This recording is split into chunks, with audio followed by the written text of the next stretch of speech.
Hello, and welcome to another fully live Friday episode of Hacking with Friends. My name is Cody Kinsey. I am a security researcher at Varonis, and today we have my good friend and cryptozoology expert, Michael, here to help talk about this week's hacker news. Michael, thank you for joining us. Of course. All right, so there's a lot of stuff that we're going to get through this week. James, good to see you as well as everybody else who is live with us today. So let's go ahead and get started talking about some of the interesting resources and hacking things that have gone on this week. So one thing I will mention is I am taking the shift over to Mastodon a bit more seriously now that Twitter has gotten rid of its Trust and Safety Council. So if you want to find me over at Mastodon, you can do so. The link is on my Twitter, and also it is here. I am posting about important things such as this live stream and also tunnels. So does that make you a Macedonian? It does. It Okay. does. Or at the very least, a Twitter refugee. Okay. So yeah, lots of interesting stuff going on this week. Also on Twitter, we'll talk about a data breach going on there. But as far as the things I've discovered on Twitter this week, Andrew, who is an expert at 3D printing, has come up with some really interesting things you can do, again, with Chat GPT. So we keep coming back to all these interesting things that Chat GPT can do. But in this particular instance, he was able to get it to generate shapes, actual like G code for shapes, in order to make, an STL file of a particular shape that then could be sliced and 3D printed. So this is really interesting because he was able to manipulate its initially very unhelpful prompts. And if you want to watch along, what he does is he starts out with some basic prompts. He gets it to try to first make a motorcycle, and it refuses. Then he decides to try to make it do a cube, and it's just like, okay, and it gives him instructions on how one would make a cube. But after asking it a couple times in creative ways, he actually gets it to generate code for a cube itself. So we can see like towards the end, he was able to actually get it to make this code. But it ran out of space. So he was able to figure out also that you could just write continue. And if it runs out of space while it's outputting code, it'll just continue from the place that it left off. I did not know that. And that's super, super helpful to know. So based on this, he was able to get a solid cube, and he was able to do a couple other interesting things with ChatGPT that I did not know you could do. So if you're working with basic shapes and geometry, or if you want to learn a little bit more about what you can do with this really interesting tool, make sure to check out this video because I found it super, super interesting. So also, if there are any other Flipper Zero users out there, you might notice that it takes a really, really, really long time in order to crack one of these keys. It has recently been optimized, and it looks like there's now a alternative way of doing this that takes only, let's see, 17 minutes instead of 29 minutes. And I found that this really does take a super long amount of time when you're using a Flipper to try to get like a hotel key. So I would say that this is an incremental improvement. But again, if you have a Flipper and you want to do some interesting things, this is one, improve the speed. The second would be want to shout out Gabe the Goober for showing that apparently a 2013 Dodge Avenger does not use a rolling code. It uses a static code in order to unlock. So what year did you say? 2013. We've known. So yeah, another interesting use case for the Flipper, in this case, just showing off how cars of all types might forget to use that all-important rolling code in order to make them a little bit safer against this sort of replay attack. So again, it looks like also he used the analysis mode to take a look at the waveform basically and see that it looked very, very similar, and came to the conclusion that, hey, maybe I can replay this and actually get it to unlock. So very cool. I would love to see exactly what like frequency was used for this, and maybe try it out myself if I have any friends who have one of those. Cool. Okay, so this week I'm going to start a list called things that need to get updated yesterday. And the beginning of that list is Mac OS systems. So Microsoft found a flaw in the Apple Gatekeeper program. So if you're not familiar with Apple's ecosystem, they tend to lock things down a lot, like require a lot of rigorous analysis before an app can be approved. And then all of that is handled by Gatekeeper to make sure that only authorized apps are running on iOS or Mac laptop. But Microsoft found a CVE they've deemed Achilles after Achilles Heel. It only has a score of 5.5, but it reportedly bypasses Gatekeeper. It's a little foggy on the details of how it works exactly, but essentially, when the app or malicious app is downloaded, they're able to set all the permissions to everyone, deny, write, read, or basically deny everyone to do anything. And that somehow is able to block Safari from using its Gatekeeper script to analyze it. And this means that this even bypasses the lockdown mode that we talked about a couple months ago that Apple was introducing. But basically, this would allow a attacker to use social engineering or some other form of attack to get a user to download this malicious application, and they would get no kind of warning that it's malicious. They wouldn't have to, give it authorization or anything. It would just be able to do whatever it wants to, basically. So very scary. And along those lines, that's not the only 0-day or attack that Apple's dealing with. There's also an actively exploited 0-day. So you definitely want to get your Apple systems updated. It's a separate CVE here. And since it is being actively exploited, the details of how it's working is very fuzzy. They don't want to. Yeah. They don't want to encourage everyone to be taking advantage. But there is a fix for it, so you just gotta get that update applied. And we have a comment from the audience, by the way.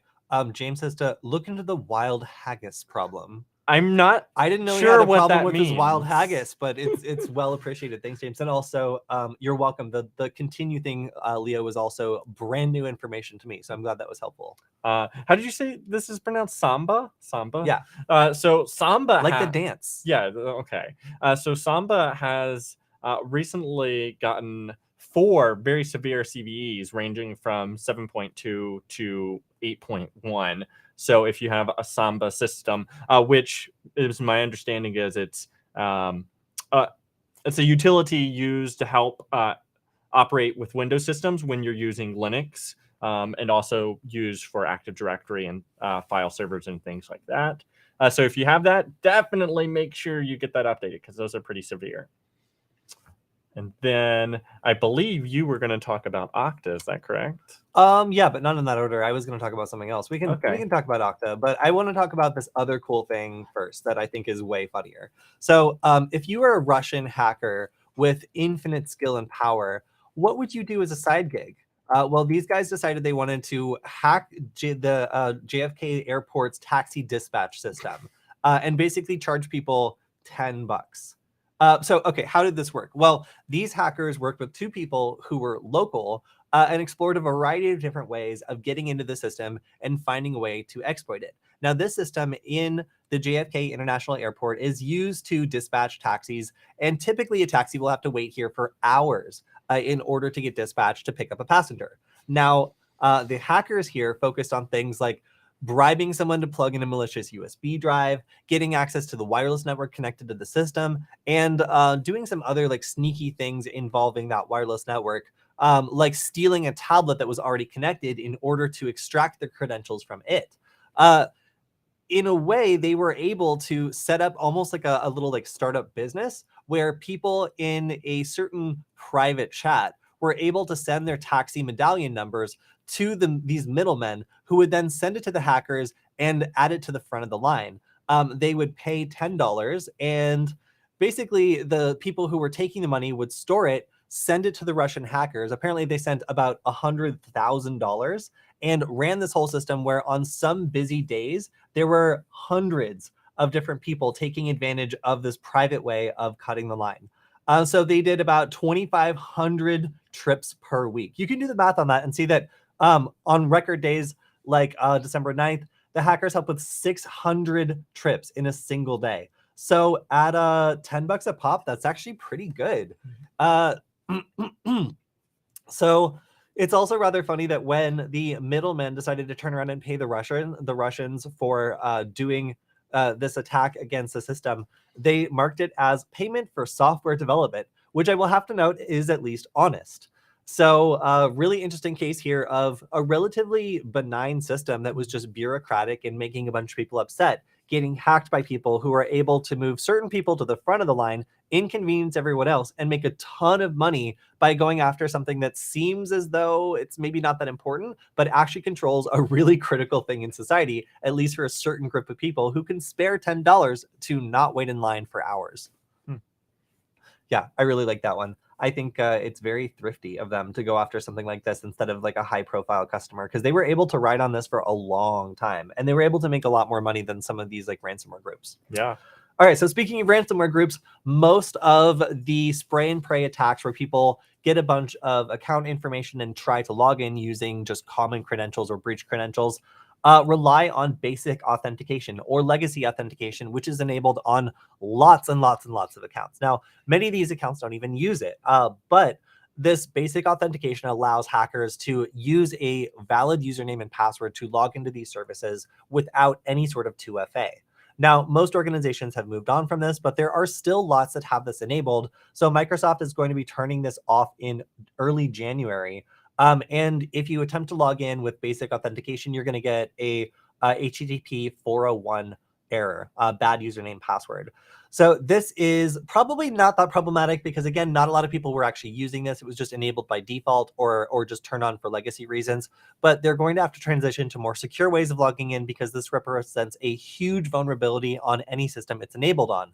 And as of right now, it is still the most used way of breaking into people's systems once there are credentials exposed or stolen on the darknet. Just spraying these credentials against these accounts and seeing which ones allow you to log in with basic authentication is always the lowest hanging fruit for a lot of these threat actors. So once they get access to these like lists of credentials or other things that have been breached, then this is always the way they go about it. Because why would you try to go after an account that has 2FA when there's a perfectly good account that's using basic authentication that will just let you right in, no questions asked? So it's a really good thing that this is being deprecated. Again, it's saying that 97% of customers were reporting credential stuffing attacks using legacy authentication. That is a lot. 97% is a lot. So if you're able to shut down 97% of it of attacks against your customers just by shutting down this one legacy feature, then it seems like it's probably a pretty measured thing to do.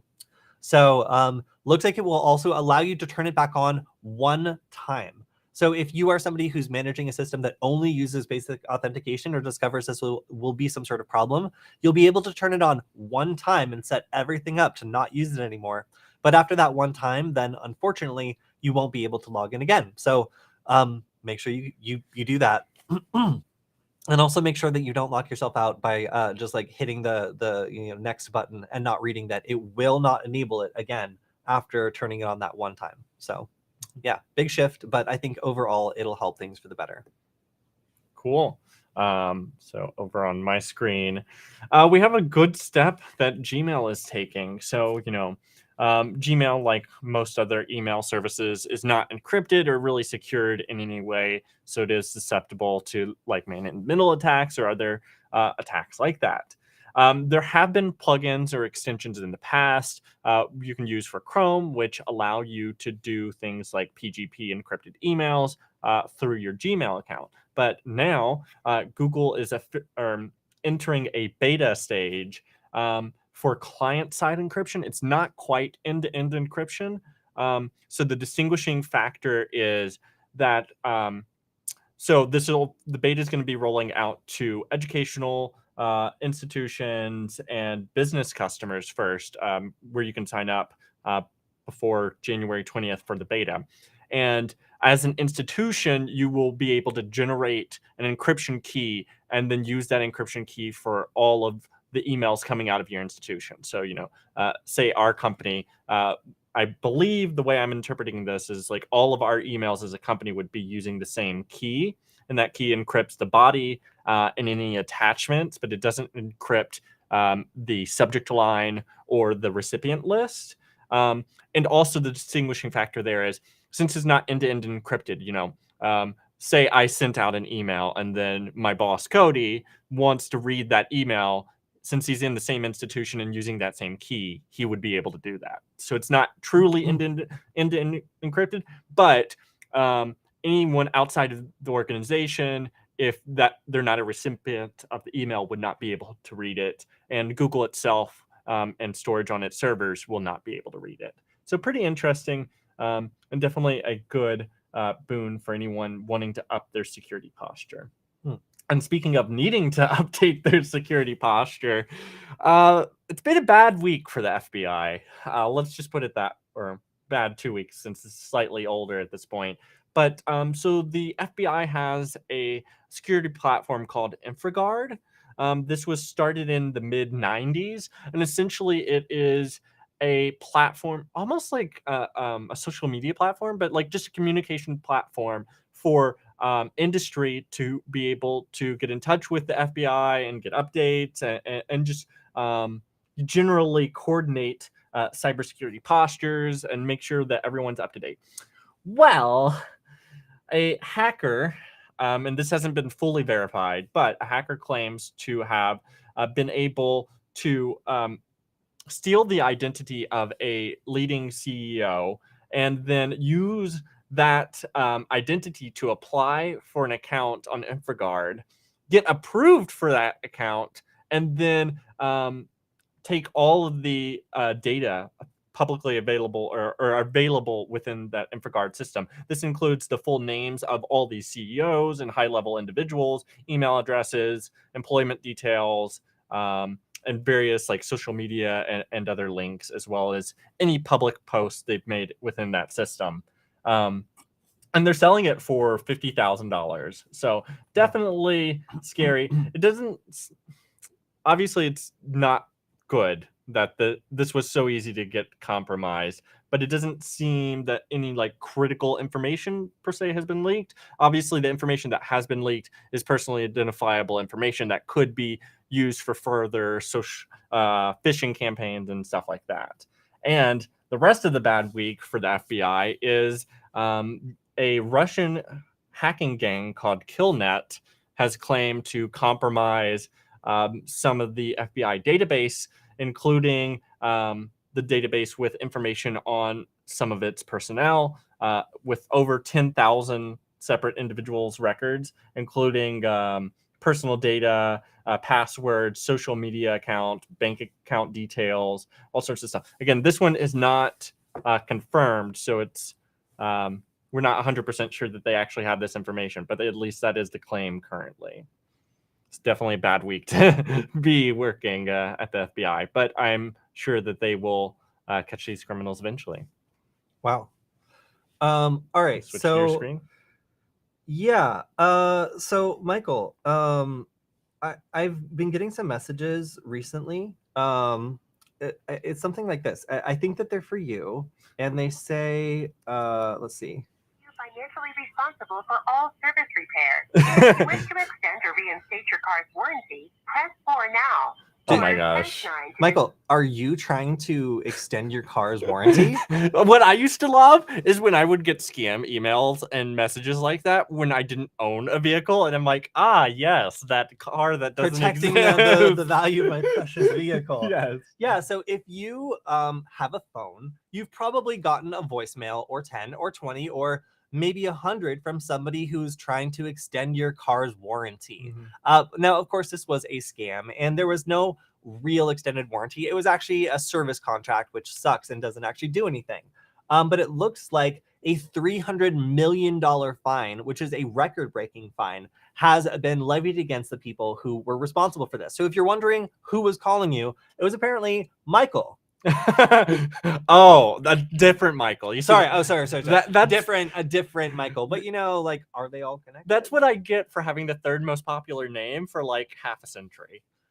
Okay, well, through some sort of organized Michael action, we can see that Michael Aaron Jones and Roy Cox Jr. were the ones at the center of these desperate pleas to extend your car's warranty. Now, these robocalls were absolutely crazy in volume, and of course they become kind of like a meme or a cultural icon at a certain point because everybody's experienced them. They're something we've all been through. They placed approximately, what is this number, 5 billion 5 billion calls to 550 million wireless and residential phone numbers from January to March of 2021 using 1 million gosh, 51,461 unique caller ID numbers. So what does that mean? It means that they were calling from all of these unique numbers, which were then often flagged or blocked, but they were virtual numbers or they were spoofing their number. So that means that during the pandemic, they were calling from phone numbers that were assigned to hospitals, which people would call back angrily and also block the numbers of. So they were doing some things that made all of the annoyance so much worse, because some of the you might have noticed you would get phone numbers that were very close to your phone number, maybe like 1 digit off or from the same area code, all kind of focused around trying to get you to pick up. A lot of these were actually very disruptive because the numbers they were calling from that they spoofed were actually real numbers. And these people were getting hate calls back. And occasionally, if it was a real business or a hospital, that was actually causing service disruptions. So as soon as the government ordered Callpipe, Fugel Telecom, Geist Telecom, Global Links, Mobi Telecom, South Dakota Telecom, Skip Connect, and Virtual Telecom, probably the only telecom companies that were like not asking any questions, to cease providing services to this operation within 48 hours, 99% of these robocalls stopped. So it looks like there was a massive number of calls that were reduced through this action. You can see it went way, way, way down. And you probably haven't gotten any calls in the last like month or two about your car's extended warranty, because they went after the infrastructure, they went after the people here, and now they're trying to go after the people who made money off of anyone who was, you know, dumb enough to extend their car's extended warranty, and now are trying to get back $300 million. So I've never seen an FCC fine that large before, because it is the largest that has been issued over robocalls, at least. Okay. And it's the largest such action in FCC's history, because the robocallers met the criteria for egregious violations and thus deserves a substantially escalated proposed fine, which I would agree, because in preparing for that little bit, I just typed in warranty and there were 200 voicemails that I could have selected from to play. Wow. So yeah, I mean, I think everybody's been hit by these, and frankly, I'm glad they finally got what was coming to them. All right, so you have a friend. That friend frantically texts you and says, I think I've been hacked. My keyboard starts typing random things that I typed before. I think it has a keylogger. I think that somebody's installed something on my computer. And you're like, all right, that does sound very suspicious, but let's take a look at this. So through investigation, you find out that the K100 keyboard is actually not compromised. It's just got a bug. But here's where things get a little weird. So this keyboard apparently has some functions that allow you to do, I guess, macros, which to me sounds like key logging. It's able to selectively do some keystroke logging and then play those keystrokes back. It's called macro mode. How cool, right? To have a little keylogger built in. So Corsair says, Corsair keyboards unequivocally do not log user input in any way and do not have the ability to log individual keystrokes. He goes on to say, the problem stems from a flaw in the macro recording function, causing it to switch on by mistake and start recording keystrokes and mouse movements. These macros are then triggered at a later date, causing the text, the saved text, to be typed again. So, all right, here's where I get confused. Do not log user input in any way. Macro recording function, recording keystrokes and mouse movements. What, like, are these? Is this? I don't think that this seems to contradict itself almost within the same like paragraph. So I'm not really sure what's going on here. It seems like the manufacturer has a function that allows it to record keystrokes and it's being switched on randomly. And most people don't know that this function exists, so they're assuming that they've been hacked. When in reality, the manufacturer is saying, no, it unequivocally does not record user input in any way, except for this one macro function, which records user input and then plays it back. So this is really weird to me. The statement doesn't seem to line up with like what the bug is described as, but at least these people haven't been hacked. It's just a very suspicious bug to have things that you typed the day before randomly just get typed again. It obviously makes people suspicious and want to know what's going on. But in this case, it looks like they weren't hacked. It's just the manufacturers being very unclear about what this feature is and why it's being toggled on and off randomly. Now, the last thing I will say is scary news of this week is probably a scam that would potentially catch most people who are relatively careful, but use a search engine in order to find the website that they're trying to log into. So if you don't have it as a bookmark, if you don't exactly remember if it's .org or a .com, then you type it into a search engine. But ads and capitalism allow you to put things at the top of those search results and make them look really legit. So often if people are going to type in something like GIMP, they're going to want to download a piece of software, and you can use some of these ad services to put your ad at the very top and make it look good enough that people are like, oh, I found it. It's GIMP. But this ad does not actually go to the GIMP website. It goes to a different version that downloads a malicious piece of software that will infect your computer and do all sorts of bad stuff. So how does this happen? Well, attackers will go ahead and purchase ad space and get a URL that looks similar, or set up some sort of redirect scheme so that the domain that's displayed here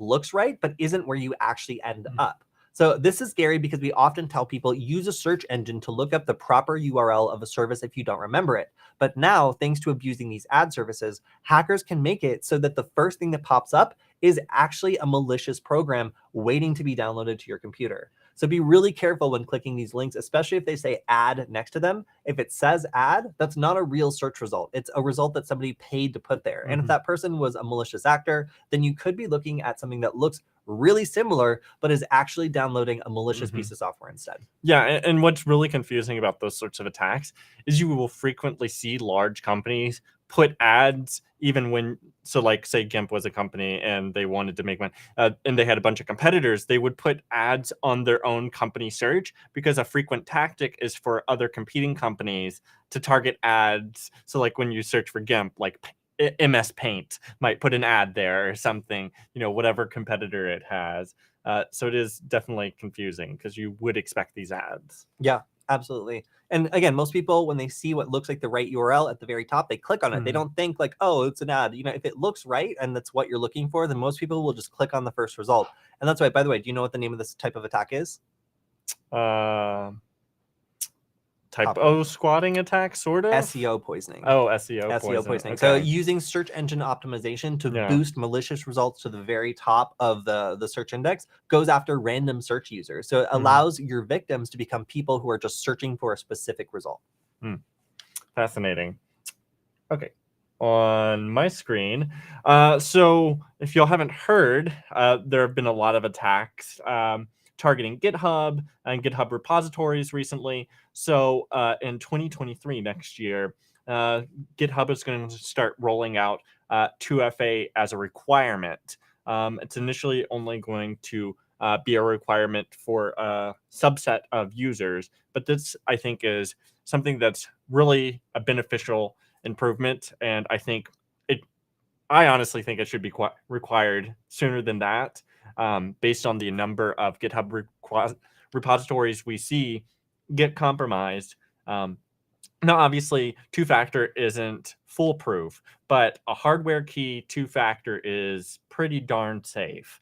So definitely something, if you don't have it implemented, recommend trying to get that going, because it's going to be required by the end of next year anyway.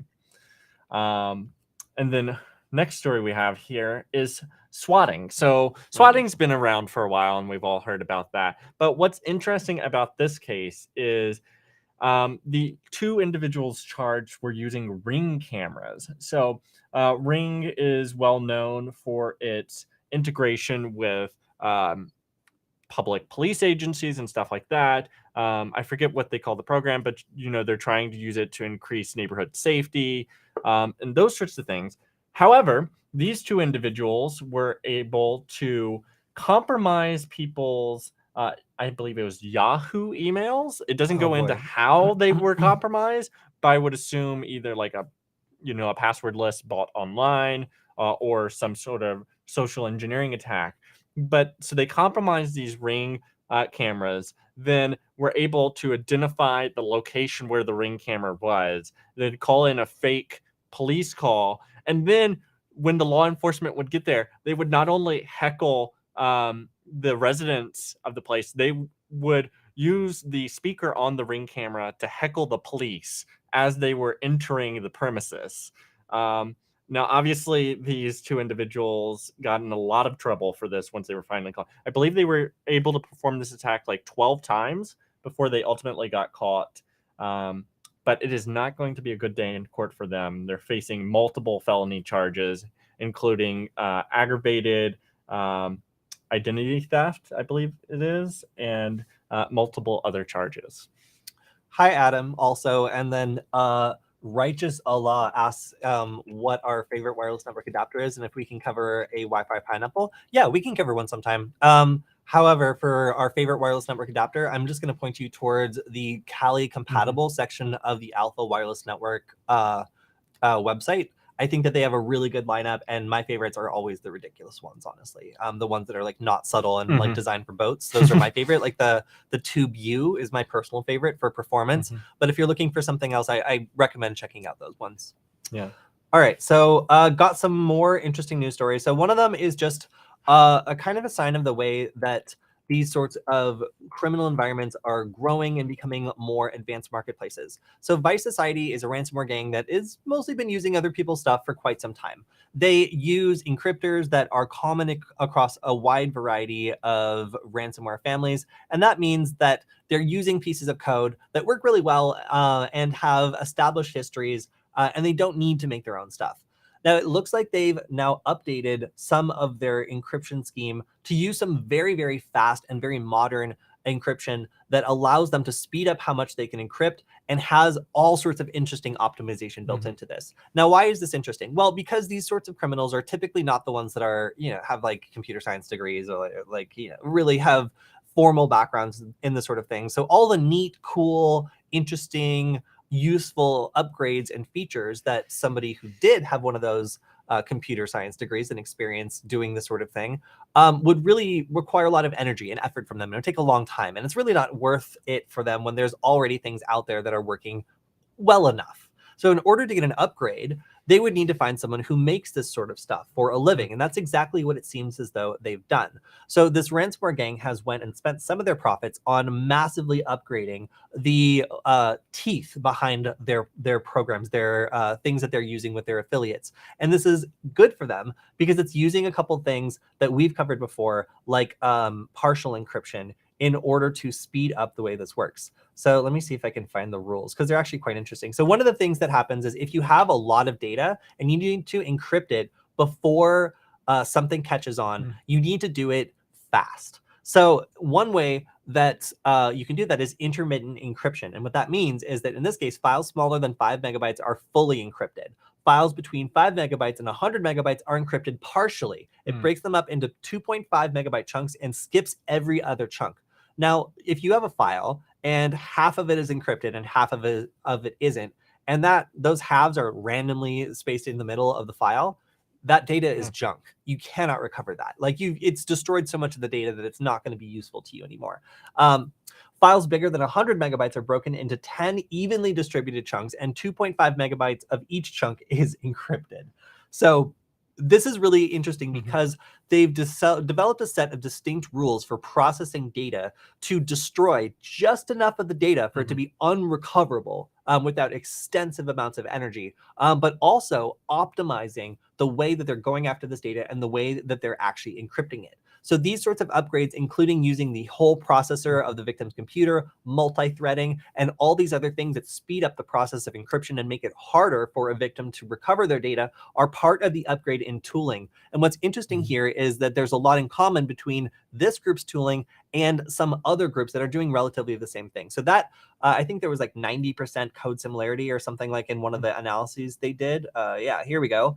100% similarity in functions and 99% similarity in just overall code. So what does that mean? Well, it means that there's a threat actor who is highly skilled and experienced at this sort of thing, an author who really knows what they're doing, who is selling a template that these groups are using to, make their own email that says, Vice Society like stole your stuff, or make their own extension.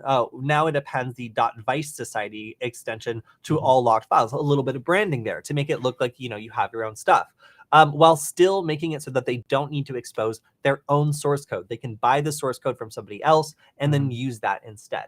So there's a lot of very nifty upgrades here, and it looks like they paid someone who's quite experienced to provide this sort of thing. And that person who's providing this software is not just doing it to one person. He's not a member of this group. He or she is not a member of this group. They instead are a business person who is providing this template to a variety of different groups and allowing them to customize it while generally improving the biting power of these ransomware groups. So it just goes to show that these are now businesses that are working together as criminal organizations with their own specialties and their own marketplaces in order to make these attacks easier for groups who might not have the technical skill but have the manpower and the ability to go after organizations versus these people who have the skills but maybe don't want to expose themselves to risk unnecessarily, so they'd rather just get paid in Bitcoin or something and kind of hang out on the sidelines and publish updates to these ransomware groups' code. Yeah. And to elaborate on that a little, I have a story here. First, I wanted to mention that, the reason the ransomware operators are really trying to refine the amount of time these programs take to run is because we're seeing an increase in defenses that are looking at, okay, what's being encrypted. If a lot of stuff is suddenly being encrypted, then I want to lock that down and prevent that that service from having those privileges until someone else can authorize this. So the faster they can get that done, the more likely they are to be able to encrypt enough critical files to actually be able to demand a ransom. Now, another element of that is we're seeing a lot of these ransomware gangs use multiple monetization strategies because a lot of businesses are finally taking like FBI and NSA advice and like not paying the ransoms. So in this case, we have a first of where this ransomware gang called Hive has targeted an educational institution, which isn't really that novel. A lot of educational institutions are targeted by groups like Vice Society because they maybe don't have the funding to really buy the cybersecurity protection they need. But what's interesting about this attack is they demand the ransom from the institution, but then they also approach each individual student and send them an email basically telling them, we've got your data or we've got information on you. If you don't want this leaked out to hackers, your medical records, psychological assessments, sensitive data, I'm assuming like grades and stuff like that, then you're going to pay us a ransom. So I'm trying to think through the ransomware group's logic here. I'm assuming that they think, okay, that the institution itself may not pay the ransom. So instead of getting either 100% or 0%, we can try to go after each individual student as well. And then maybe, we get 20% of them to pay the ransom. That's better than nothing. So it's definitely a novel technique. I'm afraid it's going to catch on. We haven't seen any other gangs or institutions targeted with this style of attack yet. But it seems likely that this sort of thing will take place more in the future. And I could easily see, companies being targeted as well, because individual employees might have sensitive data as well, thinking about HR records or just tax records, financial data, stuff like that. So a bunch of people in the chat are Flipper curious. They've got Flipper questions. They have all sorts of things. Okay, so let's address some of the things that are going on in the chat about Flipper. So one of the questions was, why does Flipper cost $300? It's because you're getting it off of like Walmart.com or whatever. Like there's all these weird places you can try to get a Flipper. But if you get one from the official website, they cost, like $169 or so. That sounds about right. If you're paying more than $200, then like it's not legit. Don't do that. Our friend Make It Hackin is actually the one who runs show your screen. Yeah, please. That makes the Flipper tracker. So if you check out Make It Hackin, you can go through his stuff and you can find the Flipper tracker. I wish I had it up because I've shouted this out a couple of times now. But he does all sorts of cool electronic stuff, and the Flipper tracker is one of them. So check it out because that'll let you know when exactly it's in stock. Is it really? Can I not find it? Flipper. Oh well, it's up there somewhere. I'm sure that maybe it's up here. We can't find it, but trust us, it's there. Trust me, it's here somewhere. Anyway, so in regards to the Flipper, somebody else else also, oh, by the way, while I talk about it, take a look at my Christmas cookies. Oh. We made these last night, and you can just feast your eyes on them. These are all 3D printed cookie cutter designs, by the way, so you can find these all in Thingiverse if you like any of them. So somebody else mentioned, I think 8-Bit Oni mentioned, there's a ESP32 that's available from the Flipper website. You can get along with it. I excitedly got it because I was like, I'm going to do deauthentication attacks. It's going to be so cool. No, it is a debugger. Its design is to allow you to debug wirelessly the software. Like if you're like an extensive developer and you're really needing to get in there and do it. I did not find any ability to do deauthentication. So if you think that it is a deauthenticator like I did, or you thought it was going to allow the Flipper to have like Wi-Fi applications or do Wi-Fi hacking stuff, it absolutely does not. Or at least that from any documentation I've been able to find, it does not. So if you have found that the Flipper is able to do deauthentication, please let me know. Because I know that if you connect it to an ESP8266, it can do deauthentication. And if you connect it to like a Marauder or something else that has an ESP8266, then it can. But as far as the ESP32 that they sell along with it, I bought one myself. I have it. And it's all the documentation I've seen says that it's a wireless debugging kit. It's not really for doing attacks. So if I'm wrong, please link me some material because I would love to see it. Yeah, please let me know what you think about these cookies because I thought they were great. So we have a user comment talking about using the Flipper to play with laser tag. And so, so I will know. Like infrared. Yeah. Laser tag typically uses infrared lasers. So there's a lot of interesting things you could do there. That's definitely something I've wanted to play around with in the past because basically if you go to like laser tag, like tournament or something like that, essentially, you're just shooting an IR beam that is encoded a certain way. So you could theoretically like make a hat with like infrared LEDs facing every direction that just like pulse a 360 wave of your code everywhere. I also will note that there are materials which are optically transparent but IR opaque, which means you could put them over receivers and it would look normal, but then it wouldn't be able to get targeted. Ooh, I know something else. Also a piece of duct tape. Oh, well, I mean, but clearly cheater. Yeah, people would see that you have duct tape on, but they wouldn't see that you have like a little clear crystal over your sensor. He just cheats. Okay, all right. So moving on from how to cheat at laser tag. Let's go through some more interesting news. So there was a massive Twitter data leak. This was reported a while ago, and it now looks like the EU is investigating to see whether or not Twitter did enough about it.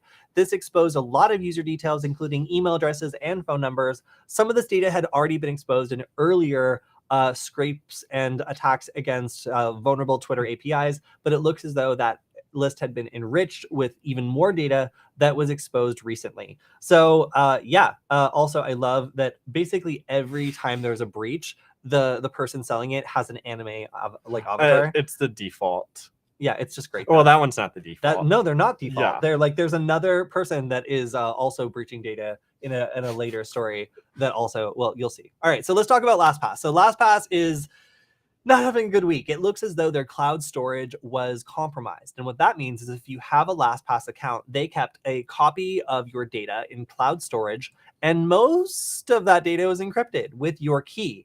Now, this assumes a couple things. One, that the unencrypted data isn't useful. And it looks like the unencrypted data was things like the URLs that you have passwords to, as well as, what fields were involved. So the names of the fields, but not the contents of the fields. So that's a little concerning. If, like, for example, it can see you have extensive, like, the administrative privileges or like logins for like a certain URL that like maybe a normal user wouldn't. Or like different fields that would indicate you have, I don't know, like SSH access or whatever.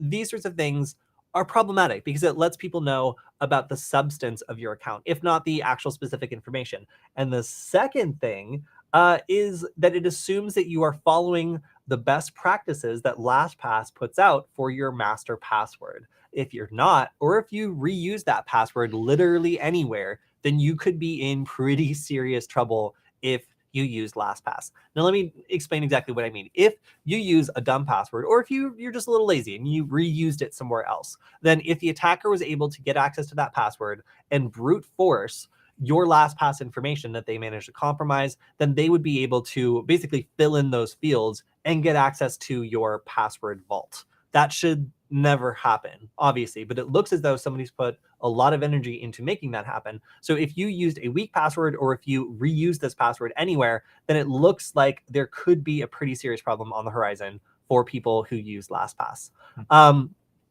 Relatedly, it looks like Okta's source code was stolen. Now, is that the same thing? No, obviously, like, they don't rely on the source code to provide the security, but it does certainly allow anybody with access to that source code to analyze it in all sorts of interesting, useful ways, including using AI and all sorts of other things to find vulnerabilities that might not have been fixed yet, or might not even have been surfaced yet. So that is something that is very concerning, because somebody's gone out of their way to make sure they get access to this sort of thing. And it looks as though these were some of the preliminary steps that preceded the LastPass breach. So if somebody is going after these companies in a similar way and is trying to go after the companies that provide authentication for lots and lots of businesses, then it looks as though this is the year of going after those services. So Okta has suffered a number of different security incidents this year.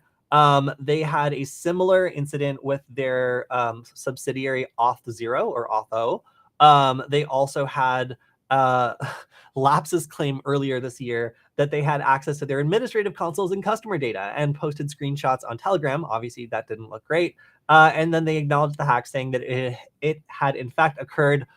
Potentially affected 2.5% of its customers, which was about 375 organizations back then.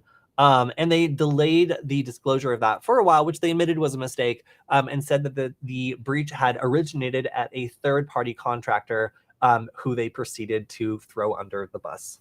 So yeah, it looks like the more people use these services that we constantly recommend people use to secure their passwords, the more they're going to be a target. And in this case, the fact that it really did rely on a strong user password to protect these backup services, it means that at least in the case of LastPass, people need to be incredibly careful with what their master password is, because if it can be brute force, or if it's used anywhere else, it really would not be that hard to get access to lots and lots of other accounts. So hopefully you have your 2FA turned on.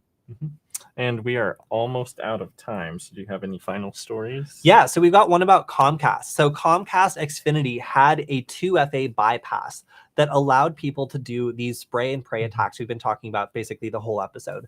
So somebody got access to, big password list. They got access to lots of Xfinity customers, and there was a privately circulated bypass that allowed people to log into these accounts, change the information, and actually bypass the 2FA that was set up on the account. Now, once they actually did this, they were able to add a yopmail.com domain to the primary account holder's profile, which allowed that account to then reset the password and do whatever they want. So people woke up to a notification that was asking them to verify their email address, and then a follow-up one that said that your account had been a secondary user had been added to your account, and to call them if there was an issue. But so many people have been calling that it looks like this happened to potentially a majority of Xfinity accounts. So yeah, it looks like the people who logged into these email accounts were also actively looking to reset the password on other services. Some services that were reported as attacked were Dropbox, Evernote, Coinbase, and the Gemini cryptocurrency exchanges. So that means that this is a financially motivated actor who is trying to use their initial access to then turn around and use these accounts both for seeding malicious accounts and other things that need to be, created with a valid email, but also going after any accounts that the user might have used their Xfinity account to sign up for. Why you would use your Xfinity account to sign up for anything, I have no idea, but it seems as though at least a couple people did, and that's what the threat actors here were hoping to exploit. And last up, VirusTotal has a cheat sheet that has been published in order to make it easier for people who are doing research on threat actors to look all this information up. The cheat sheet looks really promising. So you can see, you can go through and specify specific entities, by their threat actor name, infrastructure that they use, all this cool stuff, including the type of malicious program that was detected and who detected it. So you can specify what antivirus detected that specific program or that specific hit, and then look through results in order to track the activity of a threat actor through time. theoretically really cool. However, it does require you to have like an enterprise account, and it's not for free. So I will only give it a mention because while it is really cool, and this dashboard looks sick actually, to be able to track APT29 like this and see like what they're using and whatever else, you have to pay for it. So I'm a little less interested. So anyway, it seemed like a good resource. I wanted to at least toss it in there if people use VirusTotal for that sort of thing. But that is the news I have for this week. Awesome. And we are out of time. So thank you to our sponsor, Varonis, for sponsoring this show and providing awesome security services. Yes, if you want to check out more, you can always go to Varonis.com and check out their other free services like their webinars. And also they have a lot of articles, some of which I've written, going over a lot of cool and interesting hacking topics. So check those out if you want to see more. And we will see you next week for our Q&A. See you then. Bye.